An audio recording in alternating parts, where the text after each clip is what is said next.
Muy buenas tardes y les invito a abrir sus Biblias en el libro de Colosenses. Vamos a estar viendo el himno del glorioso Jesús, segunda parte. Así que les invito a que abran sus Biblias en Colosenses capítulo 1. Vamos a leer desde el versículo 15 al versículo 20.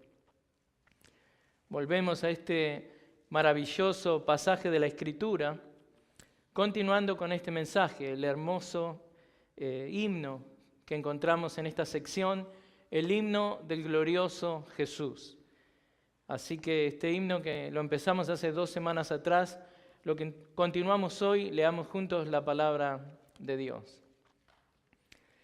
Él es la imagen del Dios invisible, el primogénito de toda creación, porque en Él fueron creadas todas las cosas, tanto en los cielos como en la tierra, visibles e invisibles, ya sean tronos o dominios o poderes o autoridades, todo ha sido creado por medio de Él y para Él. Y Él es antes de todas las cosas, y en Él todas las cosas permanecen. Él es también la cabeza del cuerpo, que es la iglesia. Él es el principio, el primogénito de entre los muertos, a fin de que Él tenga en todo la primacía.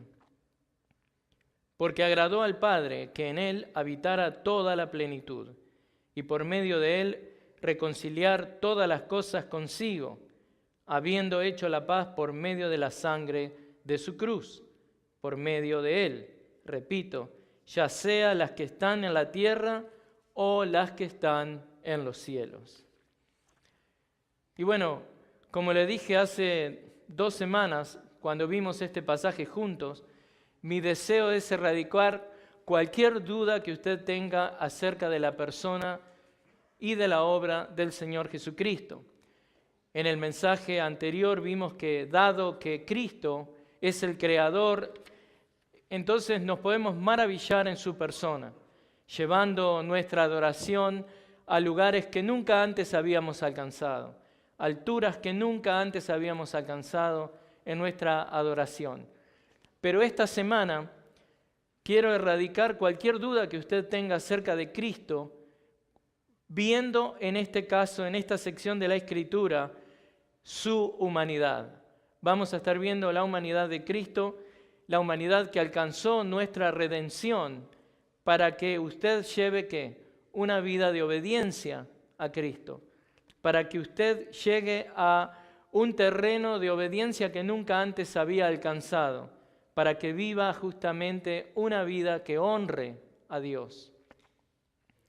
La vida del cristiano debe transitar de esa manera, debe ir desde la adoración a la obediencia, de una obediencia que está basada en la adoración de la persona de Cristo, a una adoración profunda que va nuevamente ¿a qué? A la obediencia, por entender quién Cristo es. Y quiero que usted, al contemplar este glorioso Cristo, conforme miramos este himno glorioso de Jesús, aquí en estos capítulos, le vamos a estar dando una mirada justamente a los al capítulo 1, pero a los versículos 18 al 20. En el mensaje pasado, como les contaba, vimos la sección que nos muestra la preeminencia de Cristo en la creación. Hoy vemos una sección que se concentra en la humanidad de Cristo. Aquí el apóstol nos muestra la soberanía de Cristo en la esfera de la redención. Y saber esta verdad acerca de Cristo como Redentor, le ayudará a usted a vivir una vida de obediencia delante de Dios. Por eso hoy le voy a dar 3 puntos. Vamos a estar viendo en esta segunda parte del himno del glorioso Jesús, vamos a estar viendo 3 puntos. Y cada uno de ellos los sacamos de los versículos 18, 19 y 20. El primer punto vamos a ver su representación humana. Cómo en el versículo 18 Pablo nos muestra la representación de Cristo a favor de la humanidad. El punto número 2, vamos a ver su representación divina. Pablo mostrándonos desde el versículo 19 cómo Cristo es el representante de la deidad. Y luego, nuestro último punto, punto número 3, vamos a ver cuál es el resultado de eso. Es su resultado reconciliatorio. Y esto lo estamos viendo desde el versículo 20.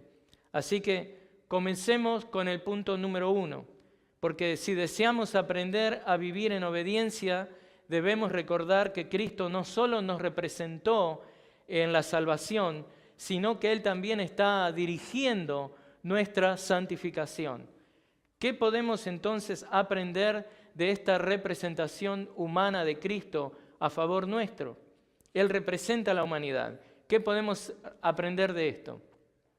Este es nuestro primer punto, su representación humana. Y leo el versículo 18. Él es también la cabeza del cuerpo, que es la iglesia. Empezamos por ahí, porque Pablo va a la raíz de cualquier duda que haya acerca de Jesús. Si usted confiesa ser cristiano, debe saber que Cristo es la cabeza de la iglesia. ¿Y usted qué es? Un miembro. Entonces, ningún miembro puede sobrevivir o mucho menos operar si está separado de la cabeza.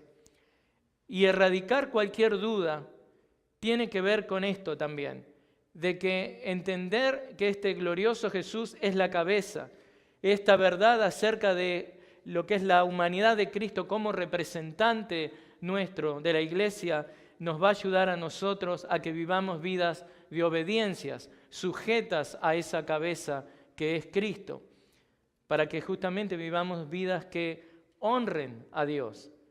Con la mención de Cristo como la cabeza de la iglesia, esta sección nos lleva de lo que es la cosmología de la creación de Dios a lo que es la redención, a lo que es la soteriología.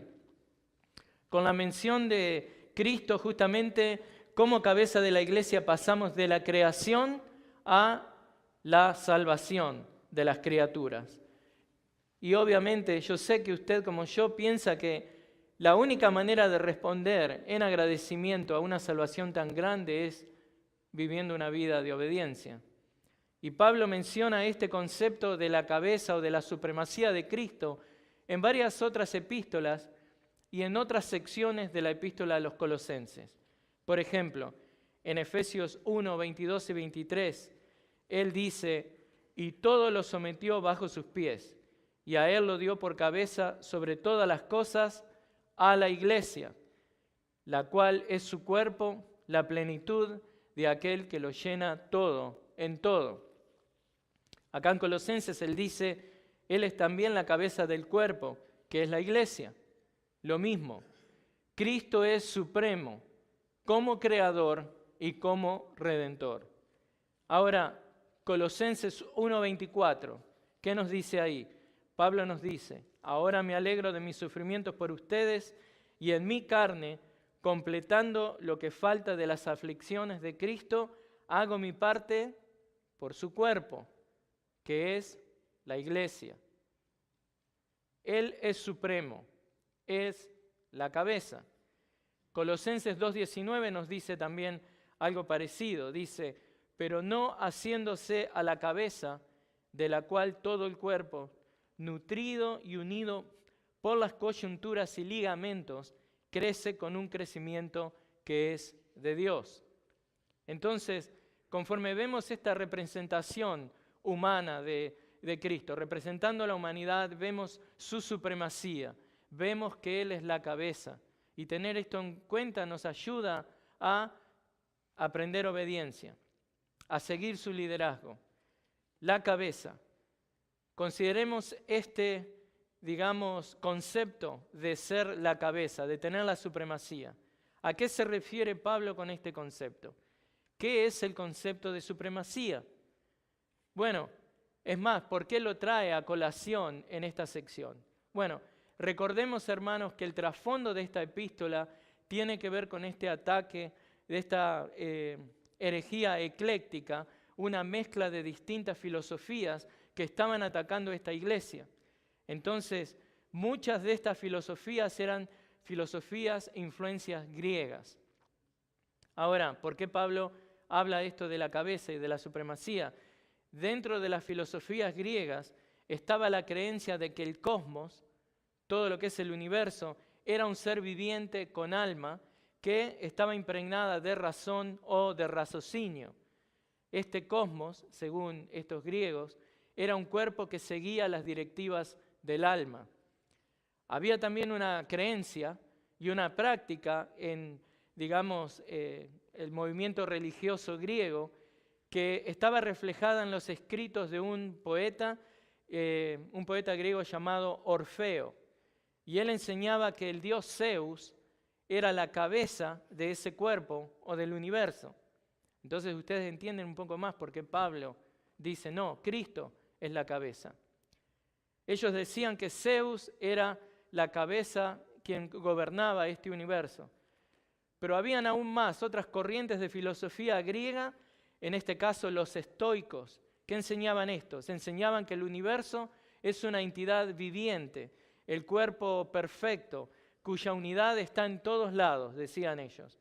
Estos estoicos decían que Dios estaba, en todos lados, pero es que este Dios no era el Dios que nosotros conocemos. Este Dios era el universo, que estaba gobernado por el alma de ese cuerpo, justamente, que estaba en todos lados, que era la cabeza también. Pero este cosmos, este universo, era Dios mismo. Obviamente, otro ejemplo de esta amenaza ecléctica que le digo, y cuando digo ecléctico es una combinación de varias cosas, proviene de considerar a un teólogo del primer siglo, un teólogo griego judío, Filón de Alejandría. Este hombre usaba la alegoría para interpretar las Escrituras. Enseñaba que los cielos era que un cuerpo uniforme sobre el cual el logos había sido establecido como la cabeza. Así que ese logos era la supremacía. O sea, todos elementos y conceptos erróneos que estaban tratando de infiltrarse en la iglesia. Por eso Pablo dice, no, debemos entender que es Cristo quien nos representa humanamente y Él tiene la supremacía. Él es la cabeza. Entonces, al considerar este trasfondo filosófico griego, podemos entender por qué esta congregación colosense estaba en peligro. Podemos darnos cuenta por qué justamente estos errores eran peligrosos, ¿no? Y Pablo les dice claramente, Cristo es la cabeza de todas las cosas. Ahora, ¿por qué esto es importante? Gracias, Dani. ¿Por qué? Porque a quien usted pone como cabeza es a quien usted va a seguir. Coincidimos con eso. Usted pone a alguien como líder, a ese lo va a seguir.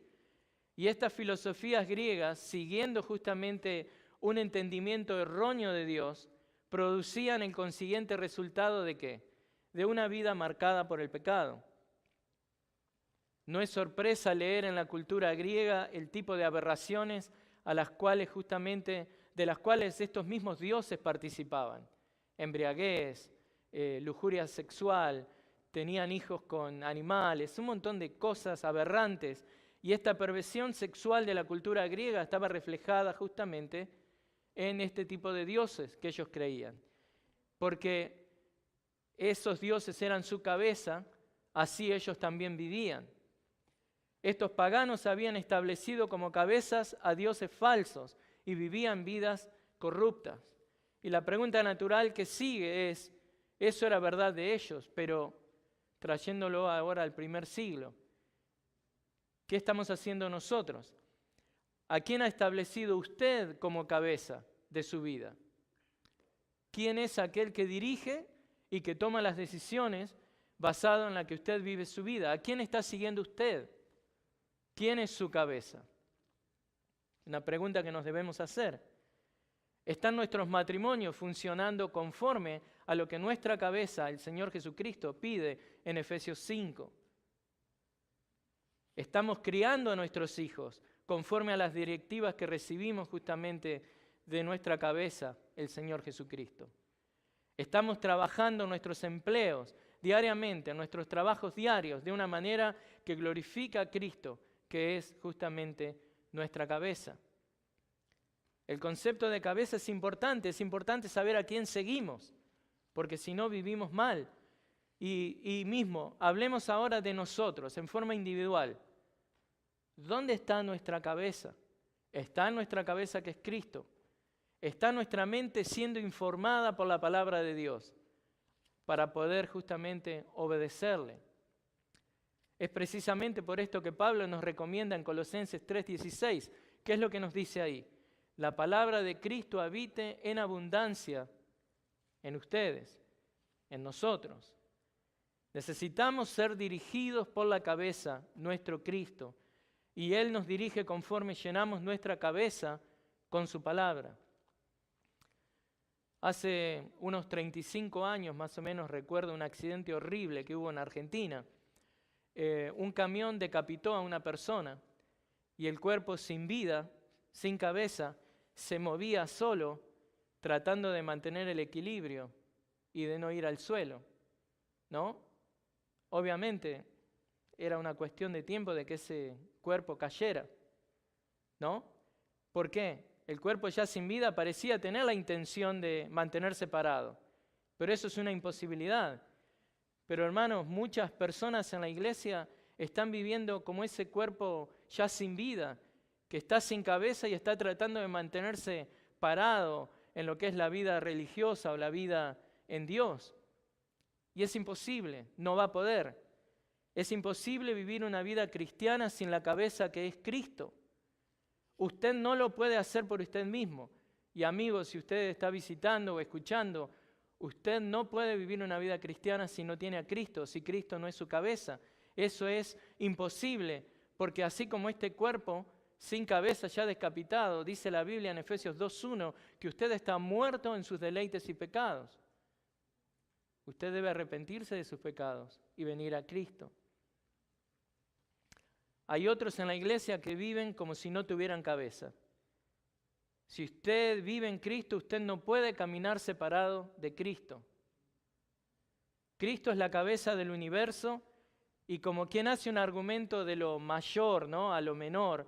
Bueno, acá vemos que si Cristo es la cabeza del universo, como creador, por supuesto que Cristo es la cabeza de la iglesia, porque Él es su Salvador. Cristo es todo en todos. Ahora, este concepto de cabeza es también entendido o aplicado en lo que era la cultura hebrea, ¿no?, en el Antiguo Testamento, con un concepto que es llamado de personalidad corporativa. Este es un concepto que va desde uno, ¿no?, a lo múltiple, desde lo individual a lo que es lo corporativo. Entonces, en este caso, Pablo, él no estaba ajeno a este concepto. Y él sabía que Cristo y su pueblo estaban estrechamente vinculados. Es más, se me ocurre a mí pensar que es muy probable que a medida que él contempla este concepto, él tiene en mente su propia conversión en el camino a Damasco, cuando Dios le derriba con esa luz fulgurante del caballo y le dice, ¿qué es lo que le dice Jesucristo? Saúl, Saúl, ¿por qué me persigues? Saúl está persiguiendo a la iglesia, pero Cristo dice, persigues a la iglesia, me estás persiguiendo a mí. Es esa personalidad corporativa, es uno y otro, la misma cosa.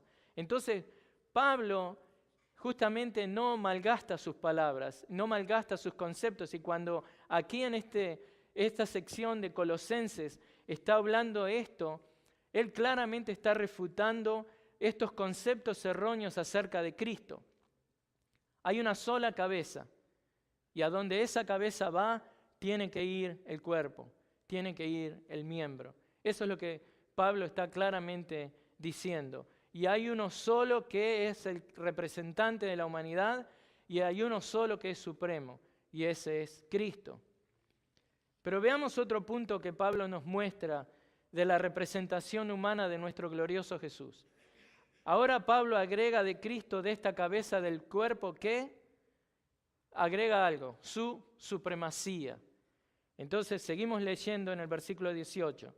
Él es el principio, el primogénito de entre los muertos, a fin de que Él tenga en todo la primacía. Él es el principio. Esto lo vemos también en Apocalipsis 3:14, cuando le dice Juan, escribe el apóstol Juan, escribe al ángel de la iglesia en la Odisea, el amén, el testigo fiel, verdadero, el principio.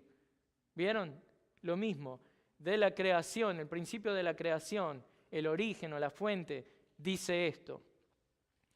La misma persona que es la cabeza del cuerpo de la iglesia es el Cristo, este Cristo que es el principio. ¿Pero a qué se refiere con principio? Y les quiero mostrar esto. Se refiere a que es el Cristo resucitado. Y les voy a mostrar esa parte. Y esa es la razón por la que Pablo lo llama acá el principio. No solamente en una relación de Cristo en relación con el tiempo, sino con referencia a la resurrección. No solamente con referencia a su autoridad y soberanía, sino en referencia con que Cristo es el primero de entre los resucitados. Ahora, aquí no se refiere a que Cristo es el primogénito de la creación o que es el causante primario de la creación de Dios. No, aquí se refiere a que Él, Cristo, es el primogénito de los muertos.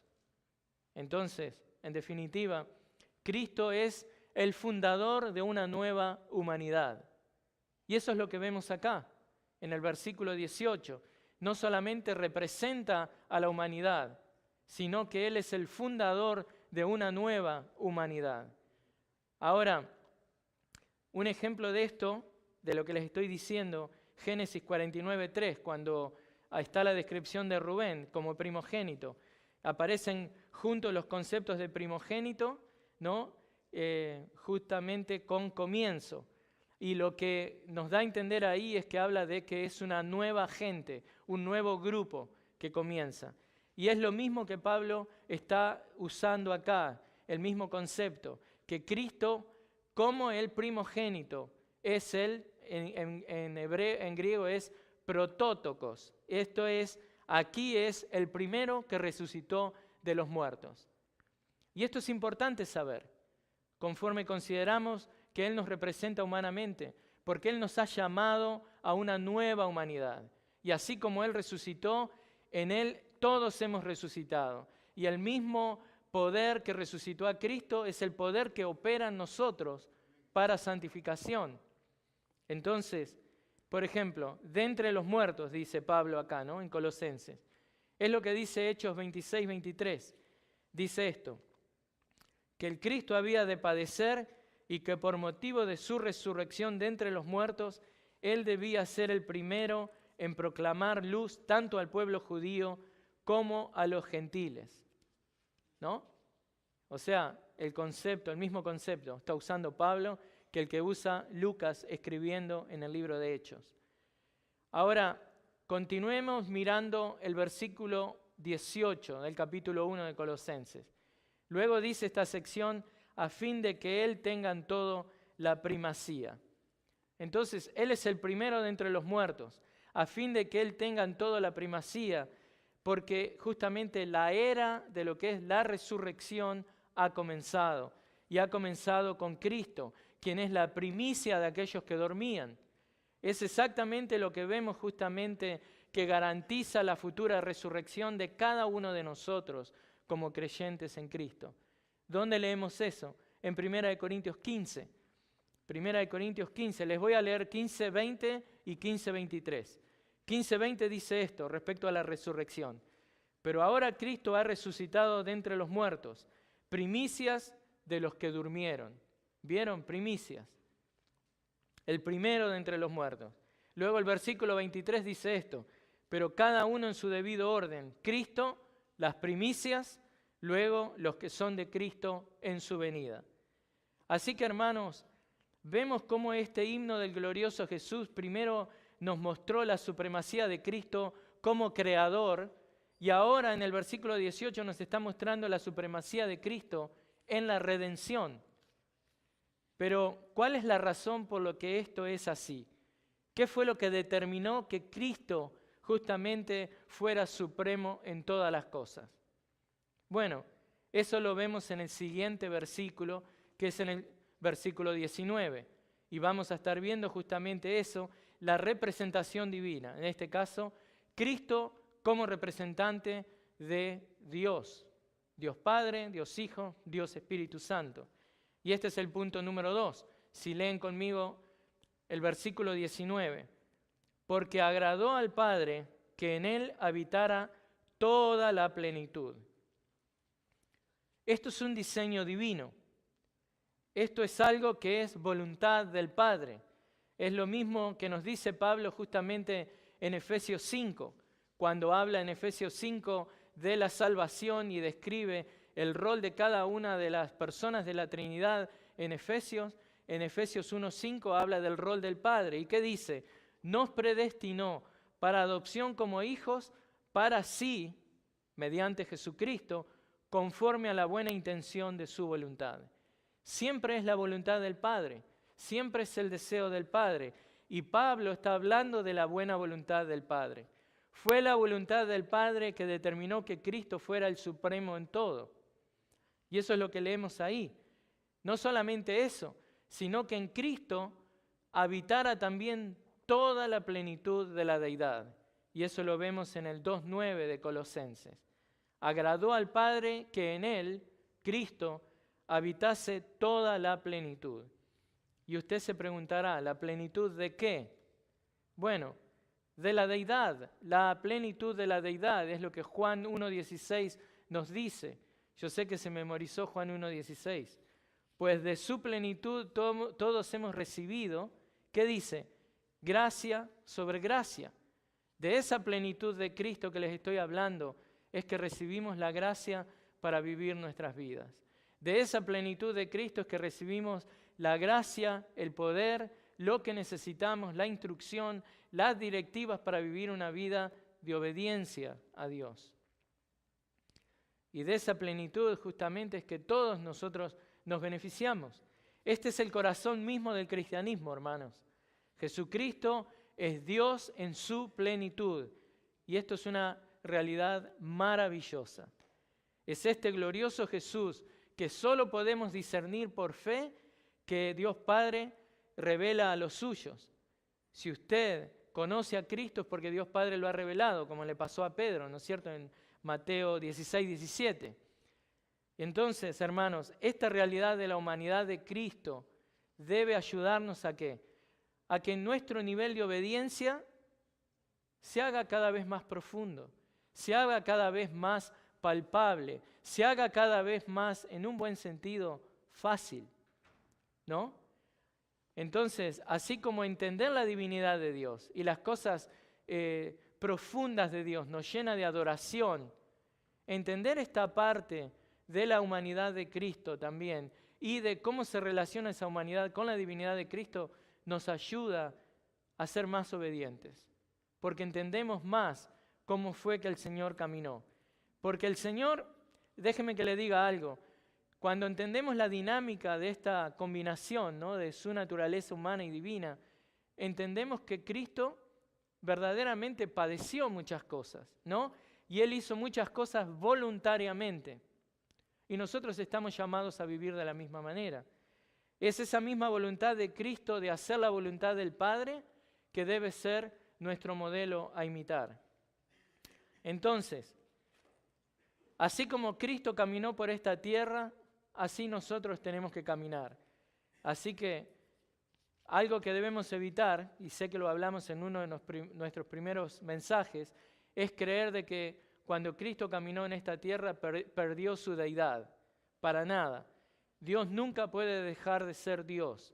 Pero eso sí, en su encarnación, nuestro glorioso Jesús, ¿qué fue lo que pasó? No se sometió Él pasivamente a las limitaciones humanas. No, Él lo hizo activamente, Él lo hizo voluntariamente. Él tomó sobre sí, por su propia voluntad, esas limitaciones. Y conforme Cristo se restringía a sí mismo, como humano, con sus capacidades físicas restringidas, aún con esas capacidades psicológicas que todos seres humanos tenemos, Él lo hizo voluntariamente. Ahora, ¿cómo sabemos esto? Bueno, claramente lo vemos cuando Él en su muerte, ¿no? ¿Qué dice en Juan 10:18? Él da su propia vida, su vida la da de su propia voluntad. Cristo voluntariamente entrega su vida y de su propia autoridad Él la vuelve a tomar. O sea que vemos que Cristo, aún dentro de sus limitaciones humanas, estaba en plena posesión de lo que es su libertad y de sus poderes divinos. Nunca perdió eso, porque toda la plenitud de Dios habita en Cristo. Y siempre fue así, y es lo que estamos viendo en este punto número 2. Esta deidad en plenitud ha habitado siempre en nuestro Señor, permanentemente y eternamente. Ahora, viene la pregunta para la congregación. Entonces, si Cristo, este glorioso Jesús, ¿no?, ni aún en su mayor humillación dejó de ser Dios, pero hizo todo esto para glorificar a Dios Padre, ¿cuánto más nosotros no debemos entregarnos en obediencia a caminar justamente una vida que le honre y le glorifique? No para ganar nuestra salvación, en agradecimiento y en devoción a Dios. Este glorioso Jesús reina sobre su iglesia. Y todo lo que estamos aprendiendo es que de la misma manera que Él redimió a esta iglesia y la amó con su propia sangre, derramando su propia sangre, nos ha dejado también el modelo para imitar, cómo vivir. Entonces, está Cristo reinando en su vida. Está este Cristo reinando en su vida como cabeza de su vida. Está la palabra de Cristo morando abundantemente en usted, para que usted justamente tome las decisiones correctas, para que usted justamente sea controlado por los principios bíblicos. Me imagino que la mayoría de los que estamos acá manejamos o conducimos. Imagínese que usted va por la calle, llega a la esquina y hay una señal de pare o de alto, un stop sign. ¿Qué hace usted? ¿Sigue de largo? No, no se lo va a volar. Va a parar. Es lo mismo. En nuestra vida cristiana, conocer las cosas del Señor, conocer la palabra, es como ver el cartel. Pero no solamente es conocerlo, es obedecerlo. ¿Se entiende? Debemos obedecer la palabra de Dios. ¿Está usted caminando conforme a lo que profesa creer? Esa es la pregunta. ¿O solo información mental es lo que tiene, que ha obtenido de este glorioso Jesús, pero Él no es quien verdaderamente gobierna su vida? La pregunta es si está usted caminando en los pasos de Cristo, Él siendo Dios, sin perder su deidad en ningún momento. Por sus limitaciones humanas, siempre se sometió a la voluntad del Padre. Y ahora la pregunta que quiero hacer es, sobre todo para alguien que no está caminando con Cristo, si usted ha sido reconciliado con Cristo. Bueno, espero que al ver lo que representa a Cristo humanamente y en su deidad, entonces le ayude a ver el punto que viene, que es de que Él no solamente es la representación humana de Cristo representando a la humanidad, sino que también es aquel que representa al Padre, es el intermediario entre Dios y los hombres. Y ahora vamos a ver el punto 3, que es su resultado. ¿Cuál es? Es un resultado reconciliatorio. Y leamos juntos el versículo 20. Y por medio de él reconciliar todas las cosas consigo. ¿Cómo debemos entender este concepto de reconciliación? ¿De qué tipo de reconciliación está Pablo hablando aquí? Bueno, este es un concepto que describe la inconmensurable riqueza de lo que es nuestra salvación en Cristo Jesús.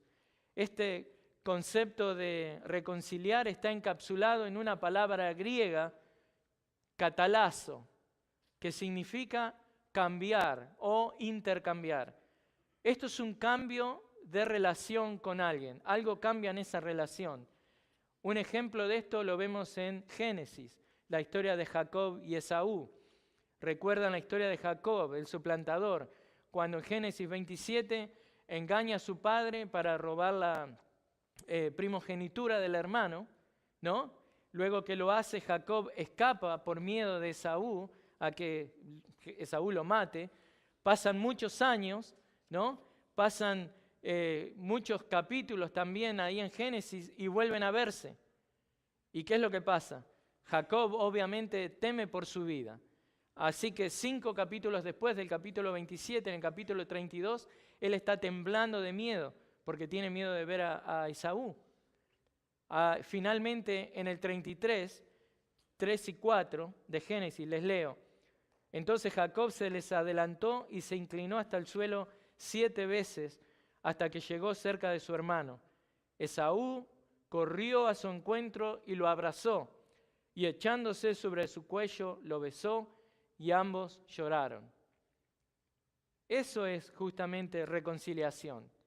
Este concepto de reconciliar que está expresado en esta palabra catalazo significa que hubo un cambio de relación con alguien. Y yo sé que usted ha sido reconciliado, la mayoría de ustedes, con Cristo. Así, cuando la gente como Jacob y Esaú cambian de estar en enemistad el uno con el otro, ahora están en paz, decimos que justamente están reconciliados. Bueno, es la misma verdad que nosotros experimentamos con nuestro Dios. Este concepto también lo vemos en Corintios, 1 Corintios 7:11, cuando Pablo le dice, aconsejando a aquellos que han llegado nuevos a la fe, y está hablando en este caso a la mujer, le dice, pero si lo deja, quédese sin casar, o de lo contrario, que se reconcilie con su marido. Esa reconciliación que Pablo recomienda en ese caso es lo mismo, transmite el mismo concepto de reconciliarse con alguien. Hermanos, pensemos en esto por un momento, hablando de reconciliación. Es por medio de Cristo, el glorioso Jesús que estamos viendo, que hemos sido reconciliados con Dios Padre. Y Romanos 5:10, ¿qué dice?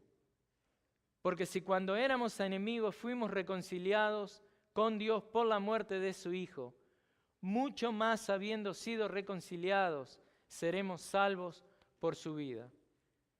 Y esa salvación también incluye la calidad de vida que usted tiene viviendo su vida cristiana. ¿No lo llena esto de un deseo sublime y un deseo supremo de rendirse justamente en obediencia a este maravilloso Dios que le ha dado una maravillosa y tan grande salvación? Y no solo eso, Dios se lo ha dado y Dios lo ha reconciliado con Él mismo para que usted sea un medio de reconciliación. Y eso es lo que vamos a ver leyendo 2 Corintios 5, 18 al 20. Dice Pablo ahí escribiéndole a los corintios, y todo esto procede de Dios, quien nos reconcilió con Él mismo por medio de Cristo y nos dio el ministerio de la reconciliación. Es decir, que Dios estaba en Cristo reconciliando al mundo con Él mismo, no tomando en cuenta a los hombres sus transgresiones, y nos ha encomendado a nosotros la palabra de la reconciliación. Es lo que estamos viendo en este himno del glorioso Jesús, segunda parte. Versículo 18, Cristo representando a la humanidad, viviendo una vida perfecta. Versículo 19, Cristo representando a Dios, el único Hijo de Dios, santo, divino, eterno, que podía ir a la cruz y morir por nosotros. ¿Para qué? Para el punto 3 que estamos viendo, el resultado sea la reconciliación. Y una vez que Él nos reconcilia, es para que usted sea ahora, ya reconciliado con Dios, un elemento de reconciliación para el mundo que nos rodea. Por tanto, somos embajadores de Cristo, como si Dios rogara por medio de nosotros. En nombre de Cristo les rogamos, reconcíliense con Dios. Gloria a Dios. Eso es lo que Dios espera de nosotros, reconciliar al mundo con Él. Este concepto de reconciliación es el que vemos también en Efesios 2:16. Y para reconciliar con Dios a los dos en un cuerpo por medio de la cruz, habiendo dado muerte en ella a la enemistad. Entonces, Volvamos a la razón de por qué Pablo incluye todo esto en la sección de Colosenses.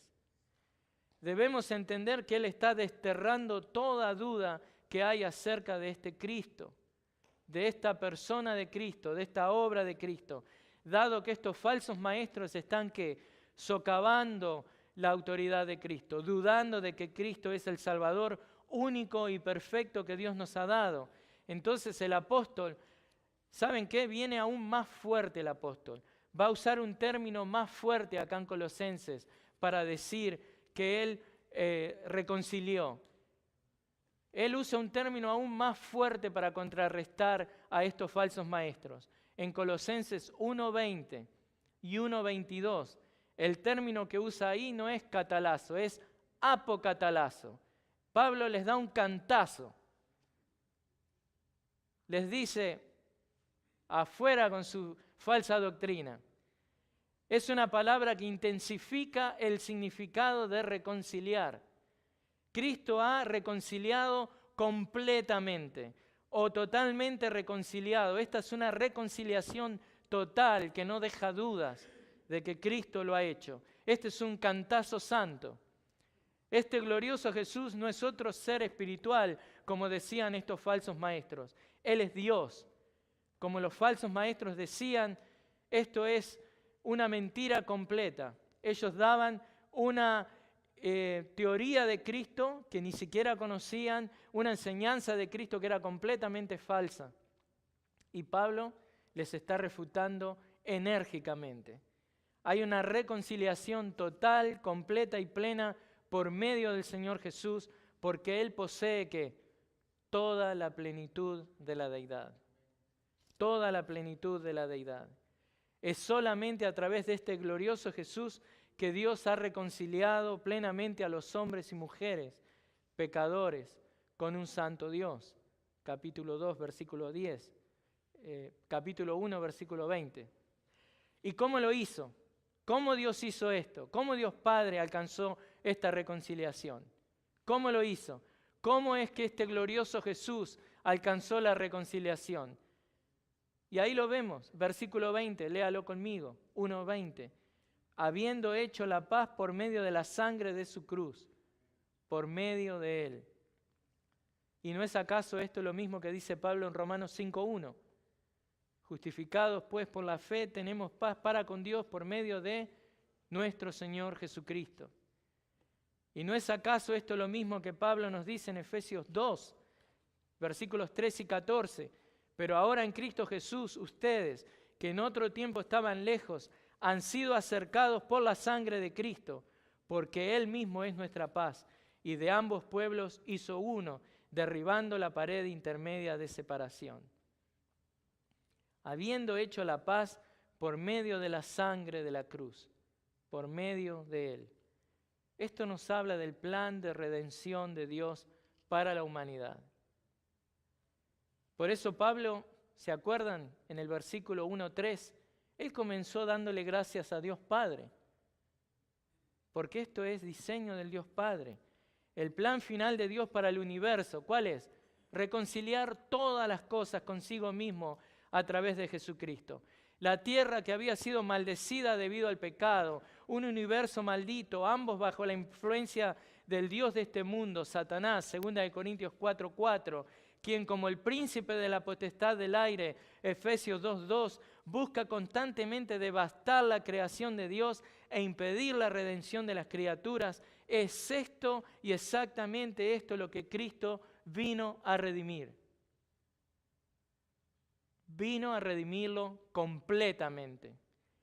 Por eso, hermanos, alentémonos con que este glorioso Jesús prevalecerá y aquel que nos ha prometido esta salvación tan grandiosa lo va a hacer. La iglesia será arrebatada. Pero ¿qué viene después? Iglesia, nos estamos acercando a los últimos tiempos, donde los efectos devastadores de esta maldición y la influencia satánica alcanzarán el clímax, ¿cuándo? En los tiempos de la gran tribulación. La iglesia ya estará en el cielo disfrutando las bodas del Cordero, pero Satanás obviamente va a estar acá, haciendo estragos. Obviamente Satanás no es rival para Jesús.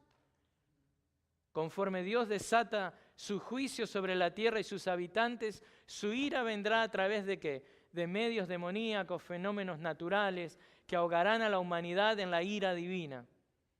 Pero al final de ese tiempo de juicio, destrucción, caos, nuestro glorioso Jesús vendrá ¿a qué? A establecer su reino milenial en la tierra.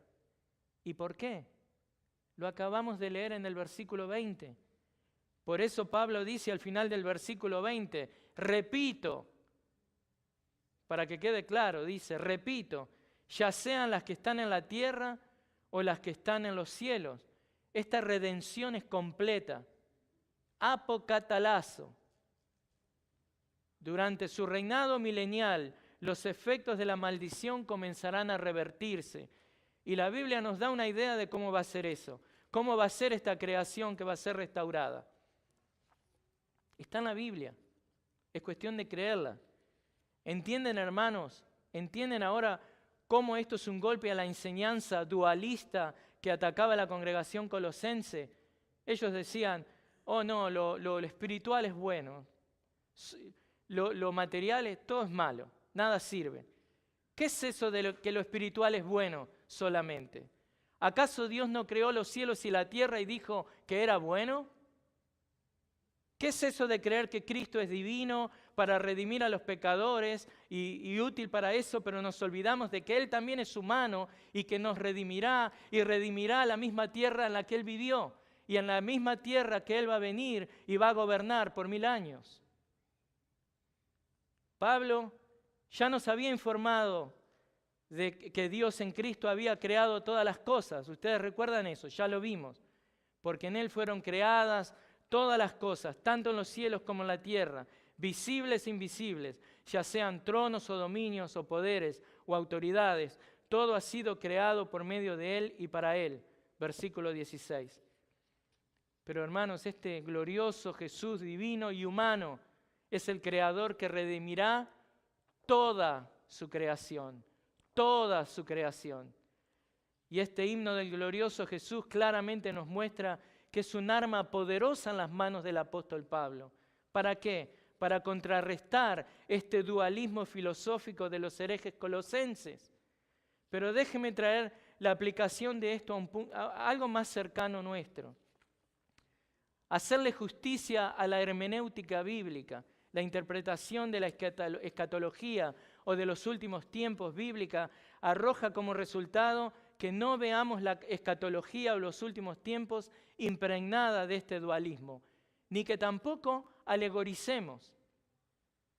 Esto fue un gran problema de muchos padres de la iglesia que alegorizaban las Escrituras, no la entendían en forma literal. Y no podemos, como era el caso de esos herejes colosenses, tratar a la creación de Dios como la materia que es mala y tratar solo lo espiritual como bueno. Ellos enseñaban, estos falsos maestros, que Dios no creó el universo físico y que por eso Él ciertamente no desearía reconciliar este universo. Pero hermanos, ustedes no creen eso. Ustedes creen que Dios es el creador, ¿no es cierto? Entonces, ¿por qué dudan de que Dios en Cristo también redimirá su creación? Y si redimirá su creación, también reinará en ella. Por eso, hermanos, entendamos que aquí Pablo declara que Dios sí redimirá y reconciliará el mundo material consigo mismo, con Él mismo. ¿Por qué? Porque Él lo creó. Y además, Él lo hará a través de su Hijo Jesucristo. Nuestro glorioso Jesús no es una emanación espiritual despreocupada de la materia maligna, como estos falsos maestros hablaban. No, nuestro glorioso Jesús es el agente a través del cual Dios logrará la reconciliación del universo. Repito, ya sean las que están en la tierra o las que están en los cielos. Así que, hermanos, de las alturas de los cielos, de la gloriosa y majestuosa presencia de Dios, de la increíble y maravillosa morada celestial, este Cristo ha descendido, tomando forma de hombre, y ha habitado entre nosotros. es lo que la Biblia llama Emmanuel, Dios con nosotros. Es una realidad en Cristo, realidad que será cristalizada nuevamente en el reino milenial del Señor Jesucristo. Dios con nosotros. En ese reino, ¿cuándo y dónde todas las maldiciones de la tierra serán terminadas? Porque la redención de este glorioso Jesús incluye todas las cosas. Veamos cómo lo describe Isaías, en Isaías 11, 6 y 9. Y por favor, no alegoricemos el pasaje. Esto tiene un sentido literal. El lobo morará con el cordero, y el leopardo se echará con el cabrito. El becerro, el leoncillo y el animal doméstico andarán juntos, y un niño los conducirá. La vaca con la osa pastará, sus crías se echarán juntas, y el león, como el buey, comerá paja. El niño de pecho jugará junto a la cueva de la cobra, y el niño destetado extenderá su mano sobre la guarida de la víbora. No dañarán ni destruirán en todo mi santo monte. Literalmente, Jerusalén. Porque la tierra estará llena del conocimiento del Señor, como las aguas cubren el mar. Qué promesas maravillosas esperan, ¿no?, a estos hijos de Dios. Por fin podremos compartir todo eso con este glorioso Jesús. Así que, hermanos, para concluir esta segunda parte del himno del glorioso Jesús, esto está diseñado ¿para qué? Para alentarlo e inspirarlo a que usted camine en obediencia al Cristo que usted ama, al Cristo que lo reconcilió con Dios. Esta segunda parte del himno glorioso de Jesús es todo acerca de ¿qué? De la redención. Y como lo apreciamos en la representación de esta humanidad de Cristo, cómo nos representó a nosotros los pecadores, esta redención también la apreciamos en el hecho de que Cristo es también la representación divina, es aquel que nos acerca a Dios. Y finalmente hemos visto en este último punto que esta realidad de la representación humana y divina de Cristo arrojan como resultado ¿qué? La reconciliación de todas las cosas. Y es mi deseo que al ver esto en la palabra y en este himno del glorioso Jesús que acabamos de terminar, eso le aliente a que usted ¿qué? Crezca en su obediencia a Dios para glorificarle cada día de su vida. Oremos. Señor, te damos gracias por tu palabra. Te damos gracias, Señor, por bendecirnos con tu palabra, bendecirnos con este pasaje que hemos visto en 2 oportunidades y cómo hoy, Señor, claramente queda demostrado de que tú tienes un orden perfecto para todas las cosas, Señor. Que la misma creación que tú creaste para tu gloria, tú la vas a redimir junto con nosotros.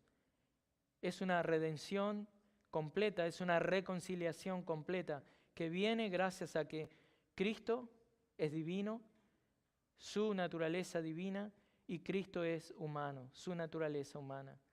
Gracias, Señor, ayúdanos a que esto nos inspire y nos aliente para que como Cristo caminemos en sujeción a ti, Padre del cielo, y a tu palabra. Oramos para tu gloria y honra. Amén. Les quiero comentar que para la semana que viene, aprovechando que estamos en esta parte del texto que está alentándonos a crecer en obediencia, voy a hacer una excepción. Generalmente vamos secuencialmente. Voy a predicar el capítulo 3 del versículo 1 al 7. Así que si quieren ir viendo, porque ahí es cuando claramente Pablo nos da instrucciones y nos da mandatos de qué es lo que tenemos que hacer. Sí, capítulo 3 de Colosenses, versículos 1 al 7. Eso va a ser la semana que viene. No se lo pierdan por el mismo canal.